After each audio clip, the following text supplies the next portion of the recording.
Yo everyone, so I decided today that I wanted to show everyone what my process is when a car comes back in. So this car came back in about a day ago and it got rented again right away. I upped the price to $32 per day. I had it at 28 previously, but demand is shooting up, and like I'm going to be telling everyone in my course, the demand is your main driver for price. You don't determine the price, the demand and the market determines your price. You can't say, yo, I'm gonna go out and make $300 per week. No, the market is gonna tell you if you can or cannot make $300 per week. But so I wanna show you guys the quick run through that I do each time I get a car back. So one of the things I do all the time is I check to make sure that my oil dipstick has a good level of oil on it. I try to keep it somewhere above the halfway mark between low and high. Obviously, for my cars, I change the oil every 7 to 8 thousand miles because all of them use fully synthetic.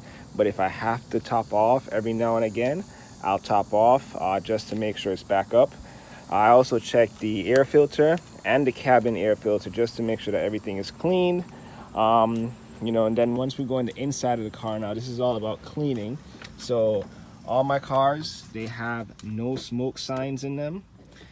Every car I have also has a all-weather mat. This helps significantly or tremendously with the cleaning process, because all I'm going to do is empty that out. I might spray it with the power washer, but vacuuming, I would only just vacuum around the edges because everything has actually been caught right there on that mat, so I don't need to do much.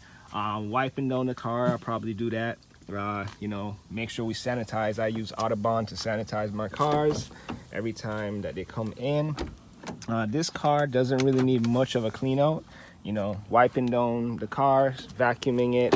But the back seat, oftentimes you'll find with your cars that are not being used for Uber or Lyft, oftentimes the back seat is kept clean. No one really drives back there. So, maybe just vacuum it a little bit, wipe it down with some disinfectant wipes, Lysol wipes or something.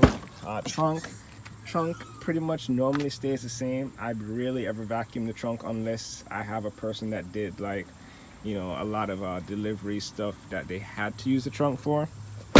But that's pretty much it for the inside of the car. Going around the outside of the car too, I also check all tire pressures, make sure that they're at an adequate amount. And then, we check to fluids just to make sure that everything is good with the fluids. Fluids meaning, I'll look at the wiper fluid, make sure that it has a good amount in it, doesn't have to be up at the top. Other fluids, you can always check Google what's a good fuel level for it. And then the last thing I do before I put my car back out on the road is we want to make sure that the car has a oil capacity to last the next driver. You don't want to give the driver a vehicle that needs an oil change in 500 miles. So I'll check my cars and I'll make sure, do they need an oil change soon, or can they last for a couple more thousand miles?